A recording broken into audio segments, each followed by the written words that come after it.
Բարև ձեզ, այսօր խոսելու ենք նախակրթարաններում առկա խնդիրների մասին։ Թեմայի մասին զրուցելու համար այսօր տաղավարում հյուրընկալել ենք ժուրնալիստների ասպարեզ ակումբ հասարակական կազմակերպության թափանցիկ նախակրթարաններ ծրագրի համակարգող Անի Մկրտչյանին։ Բարև ձեզ։ Բարև ձեզ։ Գիտենք, որ ասպարեզը հետազոտություն է իրականացրել եւ ուսումնասիրել է հանրապետության թվով 7 քաղաքային համայնքների 87 նախակրթական ուսումնական հաստատություններ։ Նպատակը հետազոտության որն էր։ Այո, հիմնականում նպատակն այն էր, որ վերհանվեր այդ հիմնախնդիրները, որոնք այսօր առկա են համայնքապատական նախադպրոցական ուսումնական հաստատություններում, եւ այդ հիմնախնդիրների լուծման հնարավոր տարբերակներ եւ ուղիներ մատնանշել, դրանք ներկայացնել պատկան մարմիններին, կրթության եւ գիտության նախարարությանը, ինչպես նաեւ համայնքի ղեկավարներին այդ հիմնախնդիրները լուծելու նպատակով։ Այ գիտենք, որ ի տարբերություն մայրաքաղաքի մարզերում նախակրթարանները վճարովի են։ Սակայն գիտենք նաև, որ ի տարբերություն մարզերի մայրաքաղաքում համայնքային բյուջեն շատ ավելի մեծ է իր հնարավորություններով, քան մարզերում, սակայն պատկերը կարծեք թե հակառակն է վճարովի անվճար լինելու առումով։ Սա ինչպես կմեկնաբանեք, ինչպես նաև այն խտրականությունը, որ մայրաքաղաքում անվճար է, սակայն մարզերից գնացածները այնտեղ ի տարբերություն մայրաքաղաքի բնակիչների վճարովի են սովորում։ Այո, համայնքապատկան մանկապարտեզները մայրաքաղաքում այլ կարգավիճակ ունեն ծնողների համար, նաև սաների համար եւ բացարձակ այլ տարբերություն կա մարզային մանկապարտեզներում։ Մարզային բոլոր մանկապարտեզները, որոնք գործում են համայնքապետարանների ենթակայությամբ, ծնողական վարձավճարների եւ համայնքի կողմից տրամադրվող սուբսիդիայի միջոցով են կարողանում գոյատևել եւ աշխատանքային գործունեություն ծավալել։ Ի տարբերություն այս ամենի, Երևանի քաղաքապետարանի ենթակայությամբ գործող բոլոր մանկապարտեզները ընդունելությունը կատարվում է առանց ծնողական վարձավճարների եւ այս առումով գերբեռնված են այս խմբերը, ինչը չկա մարզային մանկապարտեզներում։ Ճիշտ է, որոշակի ասենք Կապան, Գյումրի կամ Վանաձոր այսպիսի տարբերություններում, եթե նշենք, մի փոքր գերբեռնվածություն կա, բայց մյուս մարզային մանկապարտեզներում այդ գերբեռնվածությունը չկա, բնականաբար խնդիրն այն է, որ մանկապարտեզները վճարովի են։ Այս վճարովի լինելով հանդերձ նաև խտրականություն է դրվում մարզային մանկապարտեզների եւ մայրաքաղաքի մանկապարտեզների միջև, նաև մարզերում բնակվող բնակիչների, սաների, ընտանիքների համար եւ մայրաքաղաքում բնակվող։ Իհարկե սա մեծ լուրջ խնդիր է։ Համայնքի ղեկավարները եւս այս հարցերը քննարկվել են, թե արդյոք հնարավոր է, որ մանկապարտեզները գոնե աշխատեն առանց ծնողական վարձավճարների, սակայն իրենց պատճառաբանություններով դեռևս հնարավոր չէ, որովհետև համայնքի սուբսիդիան կամ համայնքի բյուջեն չունի այն հնարավորությունը, որ ունի, ասենք, Երևանի բյուջեն։ Դրա հենց պատճառով էլ այսօր մարզային մանկապարտեզները գոյատևում են այնքանով, որքանով հնարավորություն է տալիս ծնողական վարձավճարը եւ որքանով հնարավորություն է տալիս համայնքի բյուջեն։ Իսկ խնդրի լուծման հեռանկարներ որոշակիորեն իհարկե այս ուսումնասիրությունները, որոնք կատարվել են մարզային այս մանկապարտեզներում 7 քաղաքային համայնքներում, առաջարկություններով եւս մենք ներկայացնելու ենք զեկույց, որտեղ նշվելու է, որ պետական հոգացություն պետք է լինի մարզային մանկապարտեզներին։ Դրանք կարող է լինել եւ շենքային պայմանների բարելավում եւ նյութատեխնիկական բազային, չէ նաեւ հողակների վերակազմակերպումը պոակների, այսինքն եթե մանկապարտեզները ներկայում գործում են իրավաբանորեն որպես համայնքապատկան կառույցներ, համայնքային ոչ առևտրային կազմակերպություններ, ապա վերակազմակերպելով պետական ոչ առևտրային կազմակերպություններ, ինչպիսին այսօր դպրոցներն են, անցնին պետության հոգացության ներքո եւ պետությունը այստեղ մեծ ուշադրություն դարձնի մարզային մանկապարտեզներին։ Պետությունը ինչու չի գնում դրան, այսպես ասենք, եթե Այո, տեղին հարց էր, պետությունը դեռևս չի գնում այդ քայլին, որովհետեւ մեր երկրում դեռևս նախադպրոցական կրթությունը պարտադիր չէ։ Շատ երեխաներ իրենց կրթությունը, հանրակրթական այդ կրթությունը սկսում են դպրոցական տարիներից եւ մանկապարտեզ չեն գնում հիմնականում վճարովի լինելու պատճառով։ Տեսեք, Վանաձորում 20 նախակրթարան գոյություն ունի, որոնք պահելու համար համայնքային բյուջեից տարեկան շուրջ 390 միլիոն դրամ է հատկացվում։ Որքանով է ծառայում իր նպատակին այս հատկացումը, թե սննդամթերքի որակի հետ կապված թե ջեռուցման, թե աշխատավարձերի, որքանով է կարողանում որակական սանդղակ, այսպես ասեմ, տեղում պահել։ Ձեր նշած այդ 390 միլիոն դրամը, որը տարեկան հատկացվում է 20 համայնքապատկան մանկապարտեզի, հիմնական մոտավորապես 90%-ը տրվում է աշխատավարձին։ Այդ 390 միլիոնից մոտավորապես 300 միլիոն 350 հազար դրամի կարգով աշխատավարձն է տալիս եւ մնացածը կոմունալ ծախսերը կամ սննդի ինչ-որ օգնություն եւ այլն։ Այս առումով ես չեմ կարծում, թե ինչ-որ որակական փոփոխություններ կարող են լինել, որովհետեւ ինչպես Գյումրիում, այնպես էլ Վանաձորում դերևս կան մանկապարտեզներ, որոնք գործում են տնական պայմաններում։ Եւ այն ծնողական վարձավճարները, որոնք սահմանվել են Վանաձորում դերևս 2010 թվականից, մինչ այժմ փոփոխության չեն ենթարկվել եւ 3000-ից 6000 դրամի սահմաններում է տատանվում։ Այս առումով պետք է հաշվի առնենք, թե ինչպեսի գներով է սանդամետր կմատակարարվում Վանաձորի մանկապարտեզներ։ Հացը ամենաշատ եւ հաճախ առաքվող սանդամետրն է, ոչ միայն Վանաձորի մանկապարտեզներ, նաեւ բոլոր մանկապարտեզներում միջինը 10-ից 15 անգամ 20 կիլոգրամի չափով, բայց մեր ուսումնասիրությունները ցույց են տվել, որ Վանաձորը այն միակ համայնքն է, որտեղ սննդի վարձավճարը կոնկրետ հացինը շատ ավելի բարձր է։ Այդպիսին է նաև Իջևանում հացի 1 կիլոգրամը 400 դրամով է առաքվում, սա այն դեպքում, երբ նույն տեսակ հացը Գյումրի առաքվում է 264 դրամ, մի փոքր ավել 340-354 դրամ Հրազդան եւ Գավառը։ Ամենախոշոր գումարը այստեղ է ծախսվում հացի համար եւ կարծում եմ մյուս ընդհանրների գների չափերը պետք է վերանայի Վանաձորի քաղաքապետարանը։ Բացի դրանից նաեւ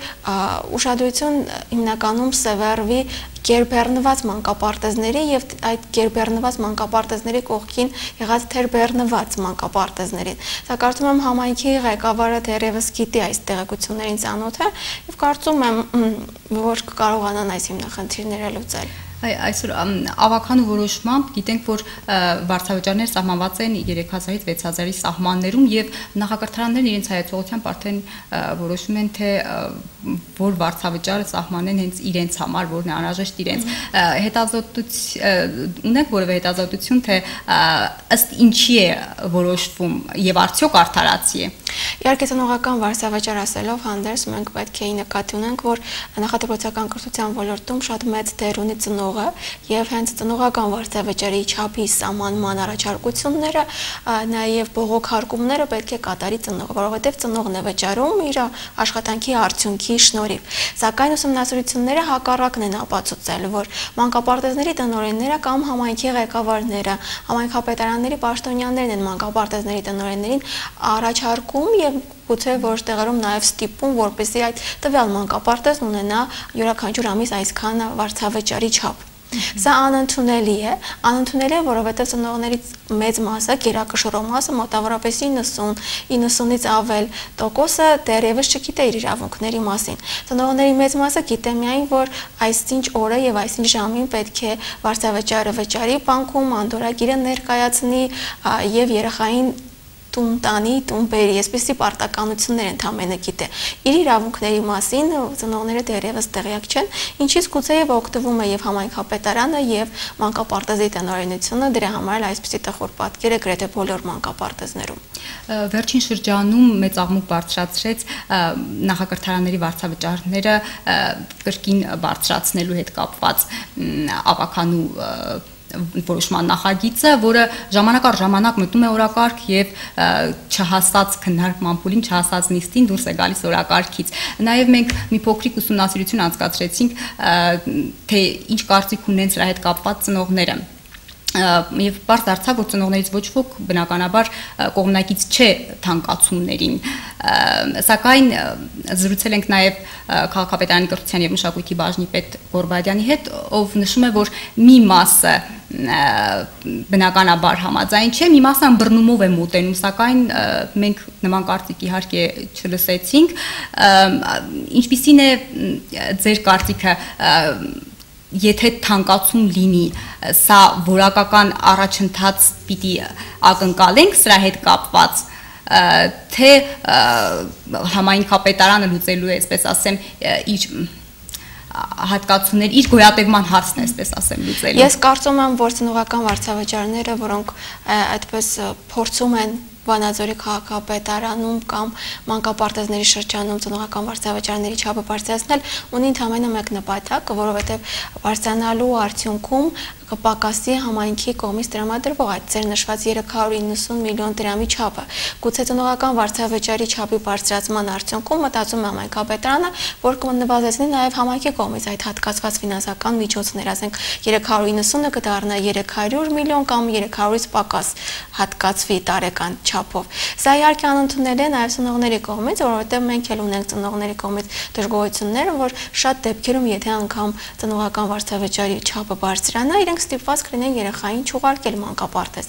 Համայնքապետարանը շատ լավ գիտի այս տեղեկություններին, ծանոթ է այս ամենին եւ իրենք գիտեն, որ եթե ծնողական վարձավճարը համատարած բարձրանա մանկապարտեզներում, շատ մանկապարտեզներ փակման եզրին կհայտնվեն հենց երեխաների թվականակի պակասի պատճառով։ Ես կարծում եմ, որ աշխատավարձային ինչ-որ խնդիրներ կան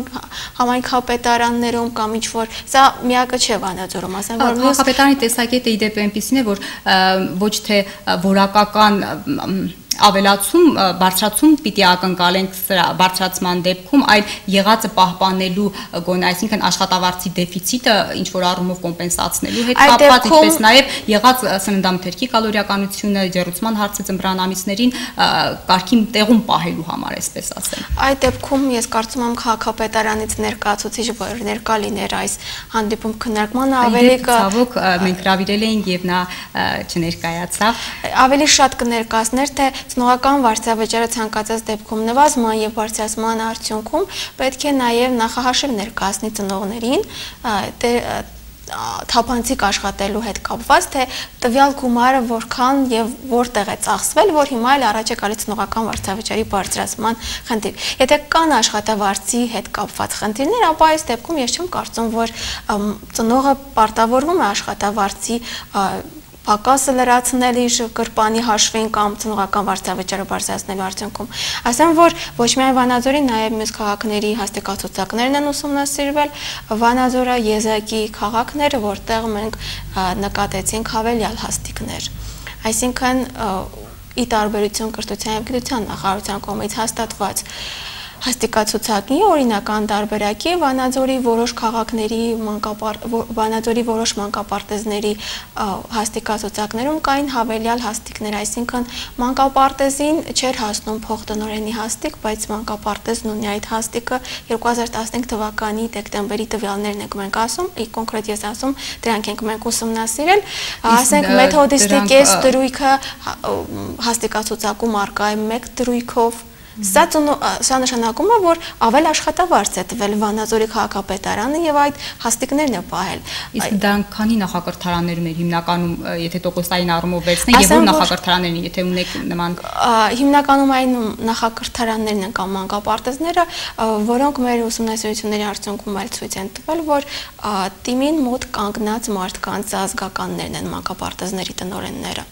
Ահա, փաստորեն։ Բացի հավելյալ հաստիկներից նաև նշեմ, որ Վանաձորի մանկապարտեզների հաստիկացուցակներում կան նաև պակաս հաստիկներ։ Ասենք խոհարարի օգնական չկա, օժանդակ բանվոր չկա եւ այլն եւ այլն։ Հարց առաջանում, եթե անհրաժեշտ էին, բայց չկան այդ հաստիկներ, ինչու կան այնպիսի հաստիկներ, որոնք անհրաժեշտ չէին ըստ օրինական հաստիկացուցակի։ Այսօր մենք Վանաձորում ունենք նախակրթարաններ, որտեղ անհնար է խախտումներ չհայտնաբերել միայն այն պատճառով, որ նաև մինչև օրս գործում են տնակներում, սա հասկանալի պատճառներով։ Ինչ է կարծում, սա նաև մի քիչ ավելի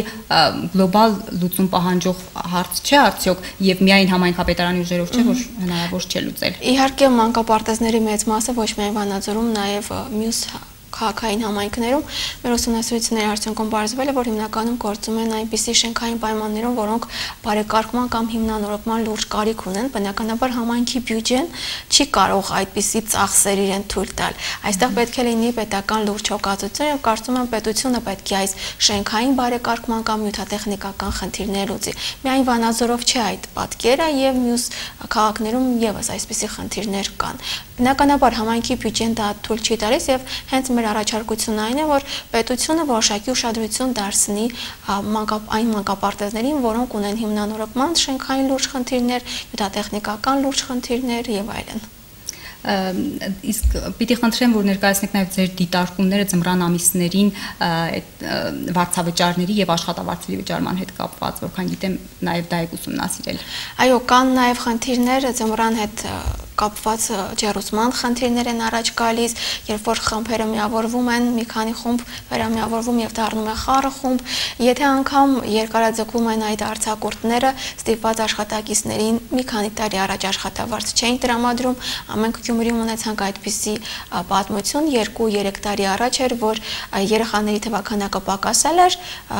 6 թե 7 խումբ միավորվել դարձել էր 2 խումբ եւ պատկերացրեք մի քանի դաստիարակ եւ դաստիարակի օգնական այսպես թե այնպես աշխատանք չուներ այդ 1 ամսվա ընթացքում կամ 2 ամսվա ընթացքում եւ համայնքապետարանը որոշեց այդ աշխատակիցներին աշխատավարձ չտալ կամ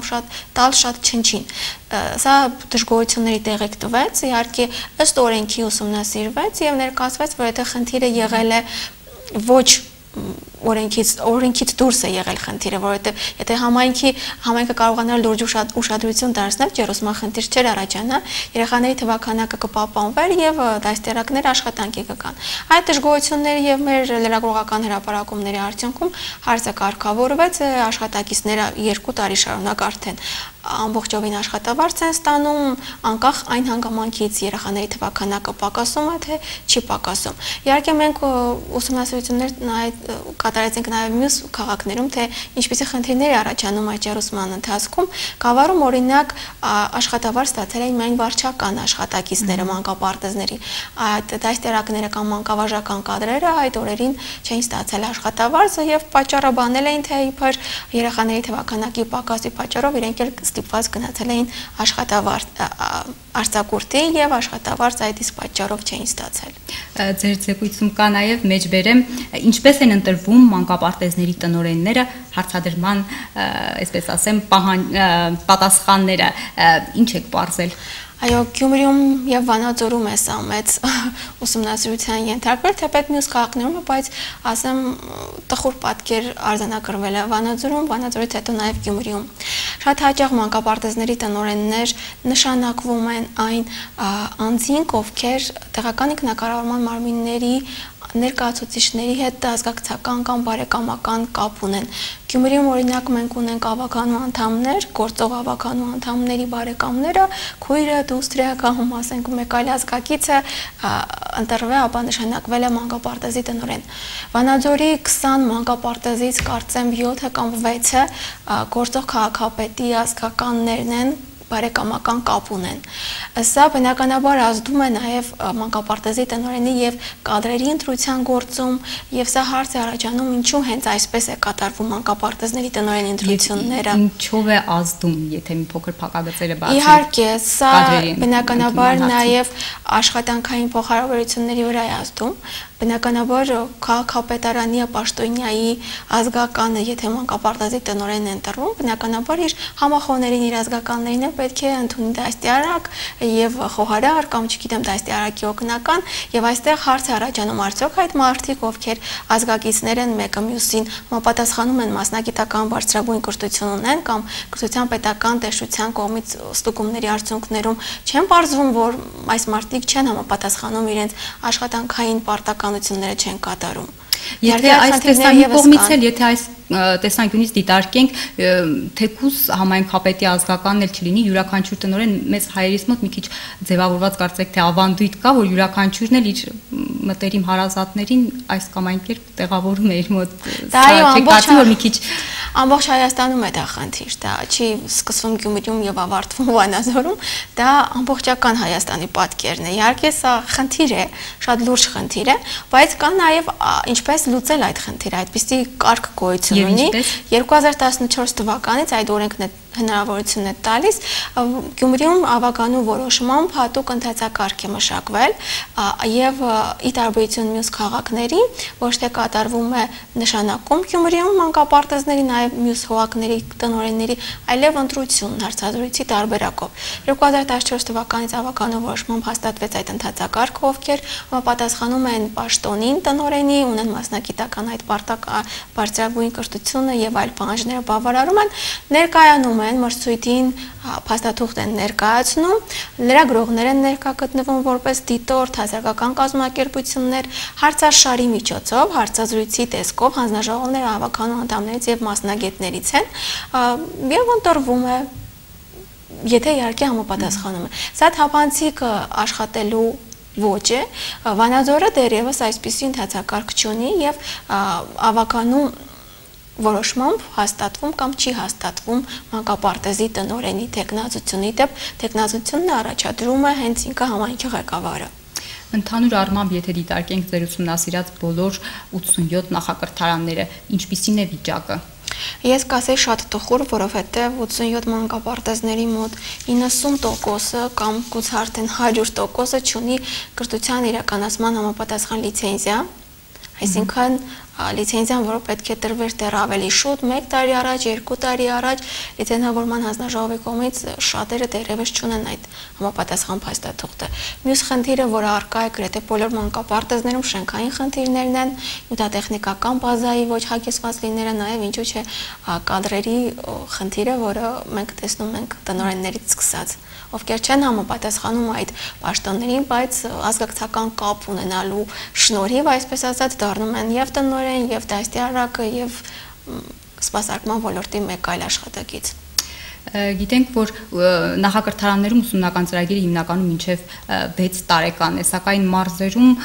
թերբեռնված լինելու պատճառով նաև երեխաները կարող են մնալ որոշակի ժամանակահատված,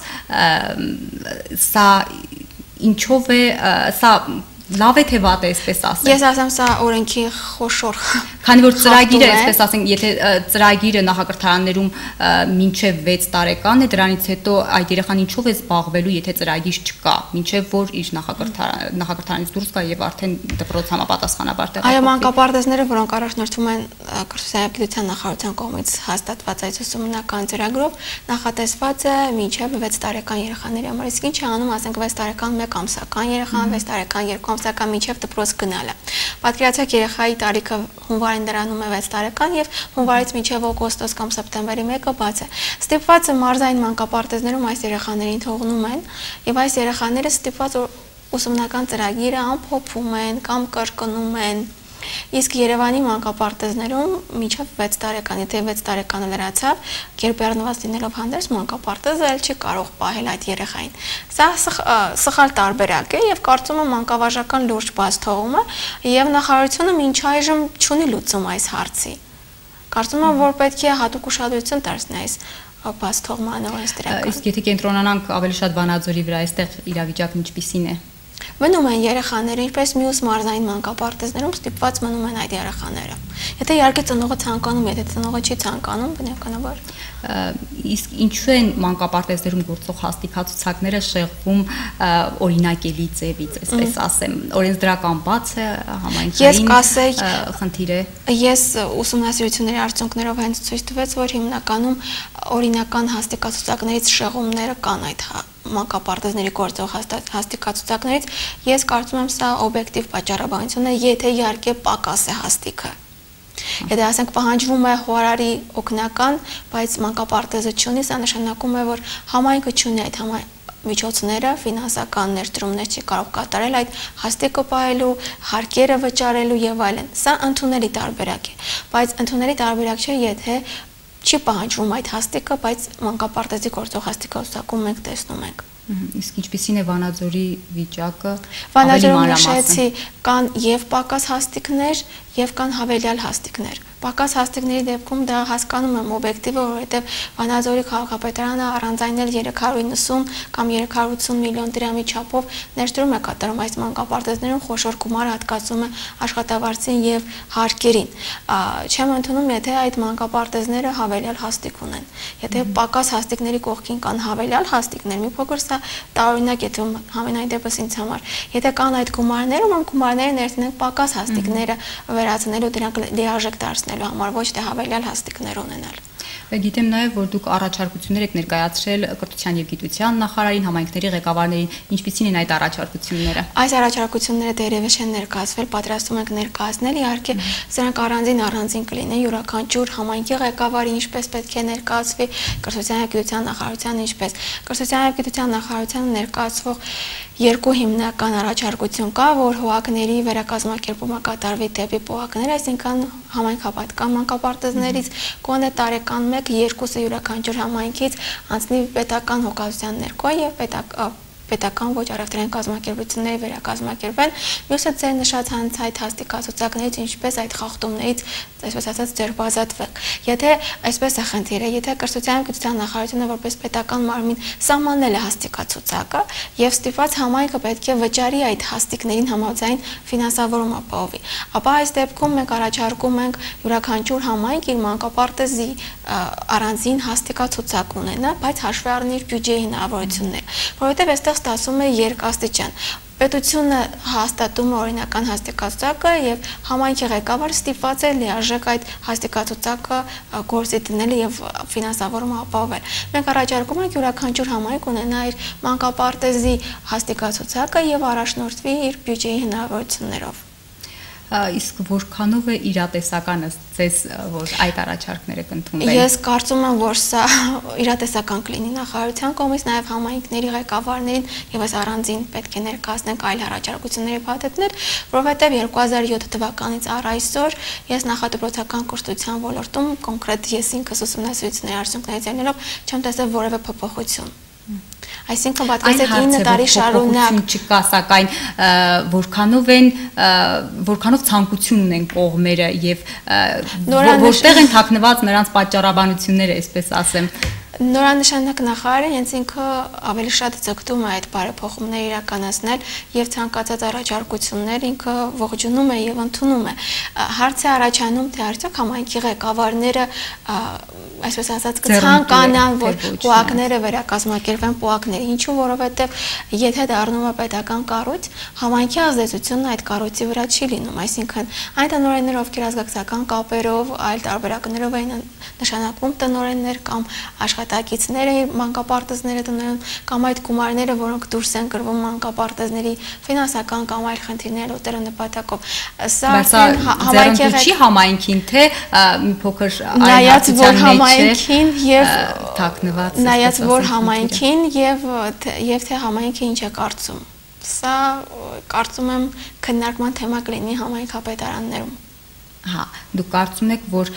ֆինանսական առումով հնարավոր է, որ այնինչ որ հատկացվում է որոշակի կոպիտ ասեմ ռուսերեն բառով ատկատների հնարավորությունները ներողություն եմ խնդրում իհարկե բառիս համար գնվածից այս առումով ձեռնտու չի։ Եթե լինի պետական կառույցներ, պատկերացրեք պետությունը պետք է շատ լուրջ վերահսկողություն իրականացնի այս մանկապարտեզներում, ինչպես կատարում է ասենք դպրոցներում։ Իհարկե հիմա էլ է կատարում իրականացնում է այդ ստուգումները։ Հիմա տեսեք այդ հաստիկային խախտումները, որոնք իրականացվել են եւ ստուգվել են, ստուգումների արդյունքում պարզ է դարձել։